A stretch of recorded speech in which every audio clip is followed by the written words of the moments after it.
Hello and welcome to Beyond the Limits with me, Mike Forsyth. And me, Matt Clark. Matt, good to see you. I'm glad you've come back for number 3. How's everything going? Yeah, it's good, thanks, Mike. And you are sounding super smooth there with your new microphone. And I'm liking the evolution of our technology as we as we endeavour on this podcast. But it's sounding great. Well done. Yeah, well, after the tech issues of the last episode, I thought I'd throw some money at the situation. So we're talking about what potentially, well, I think anyway, is a really interesting topic today, which is cold water therapy or cold water immersion. And before we touch on that, because I know it's a topic that's become really popular recently, I'm sure you know people who advocate this. I certainly do. Got lots of people who constantly telling me to get into cold water. Is this something you've been aware of? Is this something you've tried yourself? Or do you have, before you had a look at this, do you have any thoughts yourself about the potential benefits here, or whether it was something that might be more down the realms of quackery and snake oil? Um, I have done this a bit. I am a surfer, and surfing in the UK, you are constantly exposed to, especially your icy washing machine. And when you get out, I haven't thought about it specifically in terms of the cold water therapy. Anecdotally, I have always felt amazing getting out of the sea. When you get back into the warm, I have always thought, oh wow, that was, I am really alive now, and that felt amazing. And I have done. There's a lake near me called Clevedon where I think this is quite big down there. There's quite a kind of community of people who go and do this all year round. There's these women going swimming with just woolly hats, and in December, and they go in for a couple of minutes and they get out, and they're doing that on a regular basis. So I'm becoming more aware of it. I'm also aware that there's a lot of Instagram hype around it now with this Wim Hof, who seems to be a kind of household name now. So I'm aware of it a little bit. I didn't know the evidence. I hadn't really kind of done a deep dive into it until recently. But it was something that anecdotally I'd heard of and maybe experienced a little bit of myself. How about you? Yeah, it is actually something I've given a go. There's a Lido nearby that similar group of people come. I think they're called the Blue Tit, the women in the woolly hats. I did give this a go. I was a little bit pathetic. Everyone else was going in swimming trunks and very little, whereas I went in a 4 mil wetsuit, which was quite enough for me. And I did go a few times, and I thought that it was fun in the sense that I felt great afterwards, but I hated every second when I was in the water. So that's my personal experience. But it's one of those things that I've thought about a lot, and lots of people whose opinions I respect rave about it. And I think Yeah. for that reason, I was coming into this feeling quite positive, and it'll be interesting to discuss what we actually feel afterwards. Mm. So, Matt, kick us off. Tell us first of all, what do we mean by cold water therapy? How do you do it? And what even is cold water? What are we talking about here? Yes, good point. So I guess I'll start with the basics. So cold water is obviously cold. It's generally considered anything below 20 degrees. I think from my experiences of cold water, yes, anything below 20 degrees is uncomfortable. I think that's probably the key word. It has to be at a temperature that gets you out of your comfort zone. Ways that you can do it. So you can jump in the sea if it's cold. You can jump in a lake. You can buy a plunge pool. I think there's some gyms with plunge pools, or I think, or some people are just doing it in their shower, aren't they? I think they're cranking it down onto cold and then standing under a shower, and that would definitely invoke a similar response. Um, who is kind of talking about this, or who's doing this, who's driving this? Interesting, like, so my research kind of took me around the world a little bit here. I'm aware that, I think everyone's kind of aware that the Scandinavians would typically go skiing, and then they'd go back, and then there'd be a kind of sauna made entirely out of beautiful wood, and they'd get warm in the sauna, and then they'd go and jump in a plunge pool in the snow and get out. Have you ever done that? You ever done that on a skiing holiday or anything like that? I've gone to a stag do in Berlin. I would be careful where this story goes now, but they were very into that. We went to some sort of spa sounded more like a Hindu actually, talking about it. But we went to a spa and they had times when you would go into very hot saunas, and as in true Berlin style, not wearing many clothes, and then jump into a freezing cold punch pool and then repeat the process over and over. So I think I would have rather chosen the ski option, to be honest, but that's my experience. So the reason I mentioned that there's my understanding of the heritage of this, but it's pretty global now. Wim Hof is a Dutch man who's leading the charge on this. He seems to have kind of personified breathing techniques and cold water therapy. There's a British doctor, I think he's an anaesthetist, called Mark Harper, who's done some interesting research on it. There's a Danish lady called Susanna Soberg who's seems to be kind of pioneering some some research, and a chap called Andrew Huberman, who seems to be surprisingly knowledgeable on kind of anything science and medical. He must have an amazing research team. Have you listened to his podcast? I know that's a No. subject for another day. And then there's another podcast called Blethered, and shout out to Blethered. This was a Scottish podcast that I found, and it was about a chap who's opened up a contrast therapy called, I think it's called Soul Suites on coast of East Kilbride. But just getting these different perspectives of globally, there's lots of people talking about this now and generating quite a lot of hype about it. With some very different angles, which I found quite refreshing. But anyway, I'm waffling on. Mike, tell us what actually just happens to the body when you expose it to cold water. Yeah, so I think this is really interesting. So you mentioned Wim Hof, and when you go on Wim Hof's website, which I have done this week, pretty much the first sentence that it says is that cold water immersion is a great way to activate the body's natural healing powers. And I don't know about you, but hearing that kind of phrase immediately sends my bullshit radar pinging away. But actually, so putting that to one side, if we look at the science here, what we're fundamentally dealing with is a cold shock response. So when the body is exposed to cold water, we get a big increase in heart rate, and your peripheral blood vessels shut down, close down. You get this big old release of cortisol and adrenaline. So those are your so-called stress hormones. It's commonly said it's like shutting off all your radiators and turning your heating up at the same time. So it causes also a big rise in blood pressure. So interestingly, whilst that cold shock response is triggered by sensors on the body's skin, receptors on the face trigger what we call a diving response, which acts to actually slow the heart rate. So when a person puts their face into a bowl of cold water, the heart rate can slow to as little as 25, 30 beats a minute. All of this sounds like a really bad thing, right? But as I think we'll move on to and discuss shortly, there may actually be some benefit to eliciting this response. And this really boils down to that balance between your sympathetic and your parasympathetic nervous systems. I think we'll talk a little bit about that. Yeah. So my research took me to the proposed benefits and potential mechanisms. So and I'd say that it's wide-ranging and wide-reaching, some of the proposed benefits of this. And I'm skeptical on some, but some of it sounds fairly legitimate.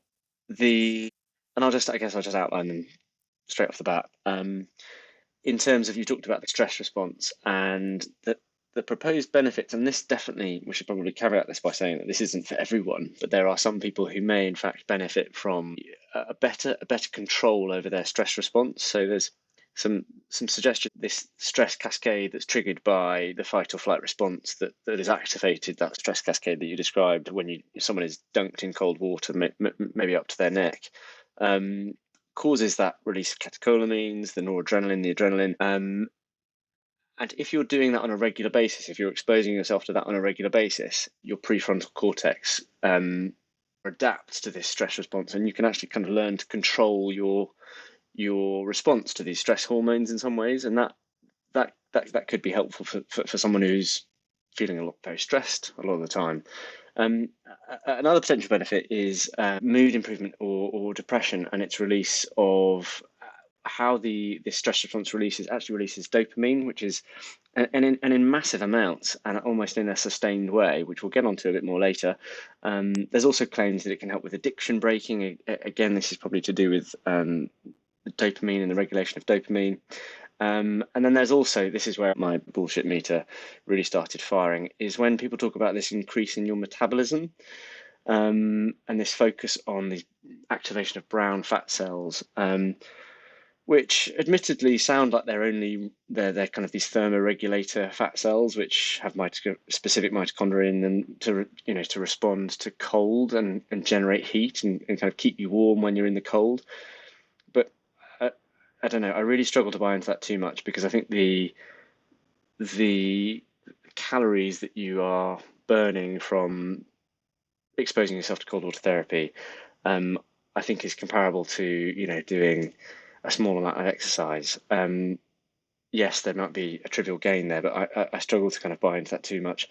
The last thing is the enhanced recovery after training, and I'm aware that lots of sports teams now, after a match, they'll all go and plunge themselves into ice baths for a period, and there is some fairly convincing evidence that your recovery is improved, particularly from endurance exercise, by going in these cold water plunge pools or cold water immersion therapy after intensive cardiovascular exercise. Not so much with powerlifting or heavy weights, but definitely for more cardiovascular work, which we can touch on a little bit more later. Do you want to talk about maybe some of the mechanisms of how these proposed benefits might work?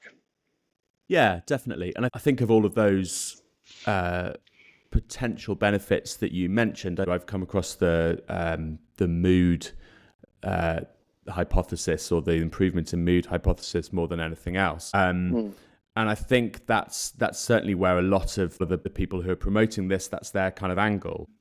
As I touched upon briefly, I think there is something there about that, maintaining that balance between your sympathetic and your parasympathetic nervous system. So just to briefly outline that, your sympathetic nervous system is that kind of fight or flight response. So, bungee jumping, that surge of adrenaline, something along those lines, that's your sympathetic nervous system firing in overload.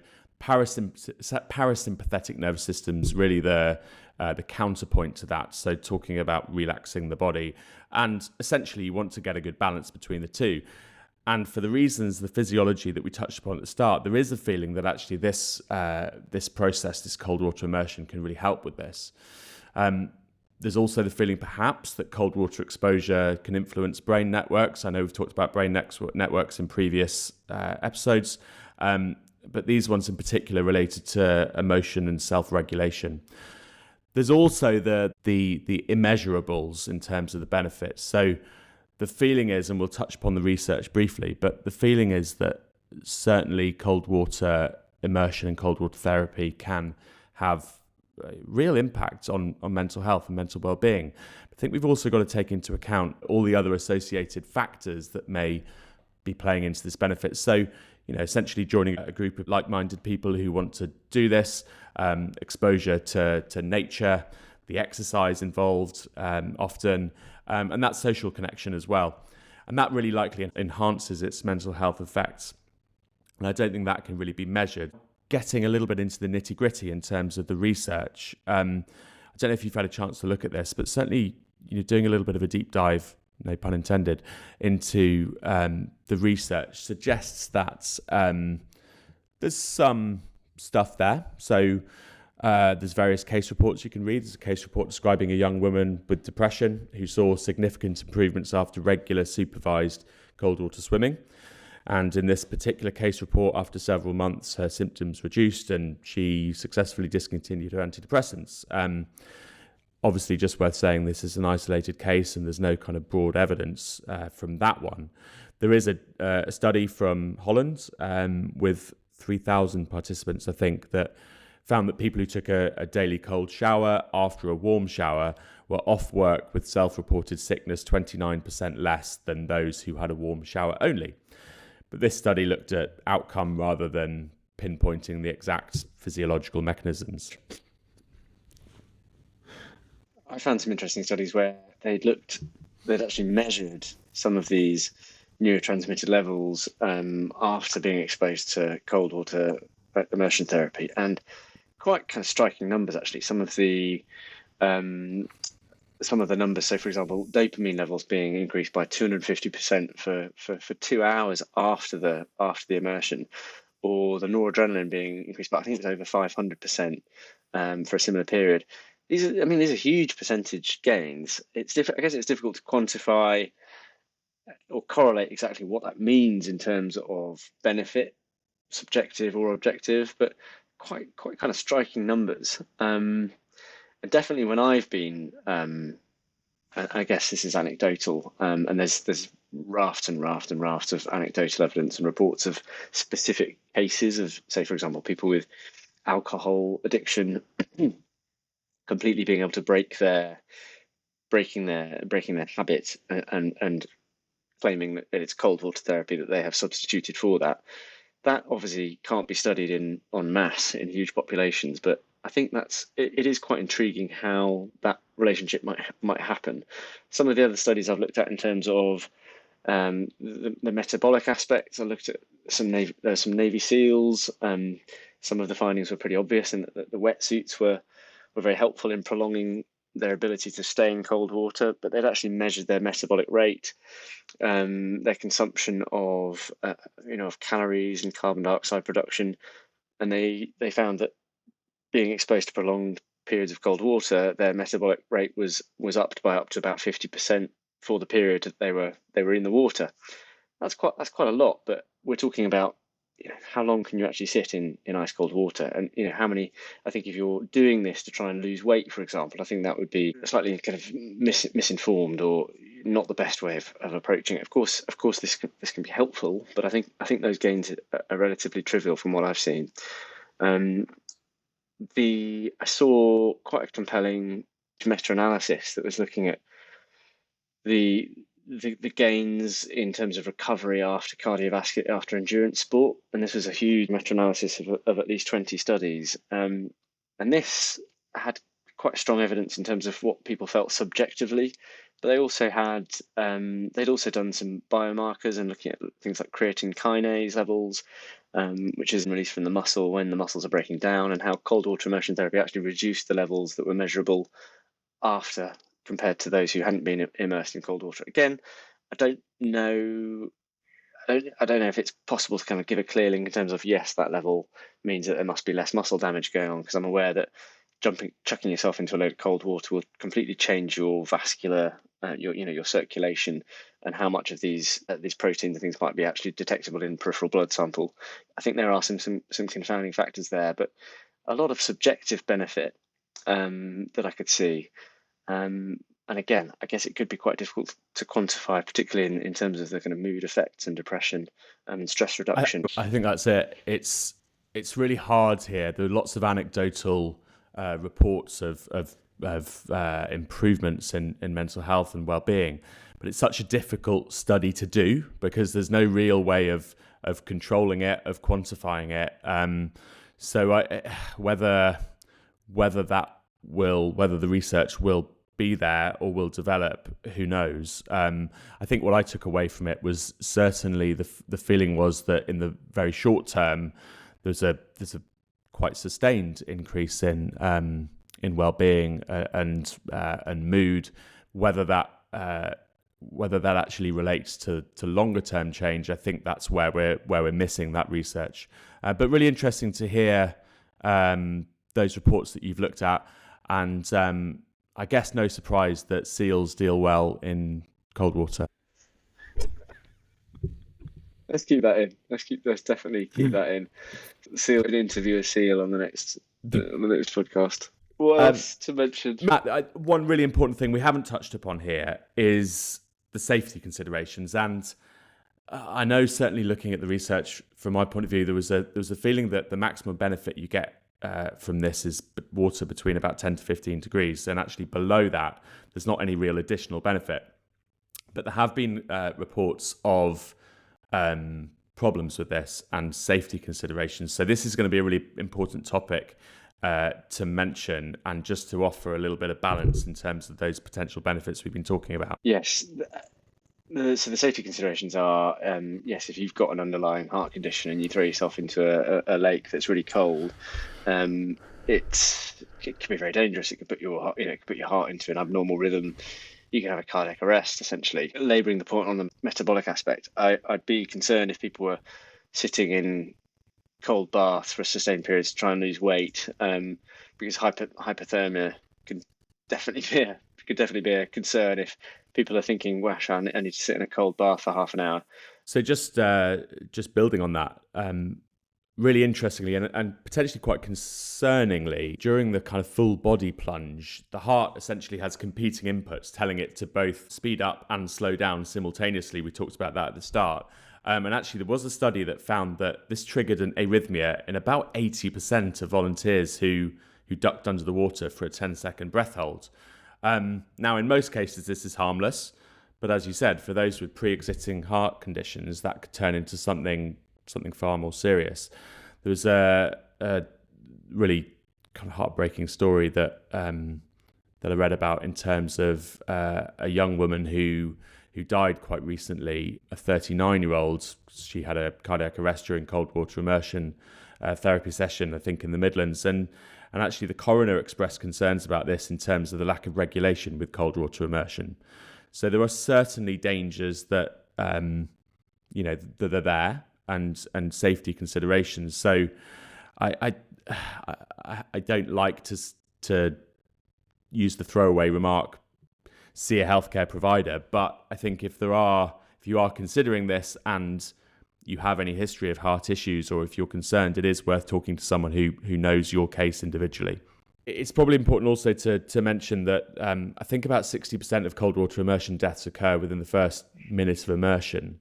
So essentially the advice is, I think, to do as little as possible in those first minute. You get a big, essentially that cold shock response can cause this big gasp, essentially. You get this kind of uncontrolled hyperventilation. So as we know, a full breath of air, that can be 2 or 3 litres, and a lethal dose of water is 1.5 litres. So that can be a potential consideration as well. I think the guidance also is to build up to this slowly. So if you haven't done this before, it's to build up and get your body accustomed to it. Very wise words. I wouldn't want to put anyone off with all of the safety stuff, but it's important to outline that, isn't it? I think there are ways in which you can approach this that are safer. Doing it under the shower. Don't go and, for your first episode, don't go and throw yourself into a lake by yourself on a dark day when there's no one around. I'm curious to know, Mike, having kind of looked into this, is this something that you could see yourself doing or incorporating into your daily routine? Yeah, good question. Look, I think there's probably 2 answers to this. I think if you're asking whether it's something that I think might help and think that would probably make me feel pretty good, then I think the answer is yes. That's countered by the fact that I can't see myself enjoying it very much. I'm a bit pathetic with cold water, to be honest, generally. And it's something I do often think about when I'm in a nice warm shower, is think, right, I should really drop this temperature down and give it a go. But my own kind of stubbornness prevents me. But look, I'm being a bit glib here, because actually, look, I think it potentially could be. It's just I don't know if the evidence is 100% convincing, but certainly anecdotally, I think a lot of people find this very helpful. And it's something that, I think done in a safe way, may be beneficial. I don't know. What are your thoughts? No, I think you're right. I think that's an interesting point. If this is supposed to be uncomfortable, isn't it? And you're very honest in saying, actually, I'm not very good at tackling things that I'm not comfortable with. But I think the whole point is this is supposed to be uncomfortable, isn't it? The whole benefit. Nothing great that's ever been achieved ever was easy, was it? And I think it's funny how we're hardwired to just gravitate towards the things that are easy. The sweet the sweet things in our diet, the things that are easy, and actually the stuff that's good for us is typically stuff that's oddly is stuff that we don't like doing. But I'm really intrigued, and I love the fact that anyone can do this in their shower. They can just go and have a warm shower and then spend a couple of minutes gradually exposing themselves to very cold water and trying it out, seeing, you can do your own experiment, seeing if this helps. Give it a couple of weeks. If there's a benefit, great. If there's not, keep the shower warm. Indeed, I'm tempted to give this a go for one day at least. Let's do it. Let's do it every day. So every time you have a shower, I want to hear when we next record that we've both gone away, and every shower you've had at least 2 minutes of cold water as part of your shower, and we can feed back our own anecdotal research on the next episode. Let's do that. That's a deal. And if that isn't a reason to like and subscribe to this podcast, then I don't know what is. That was a very clumsy segue, but I'm going with it. Matt, thanks for that. Really nice to chat. And I'm off to have a cold shower. Cheers, mate.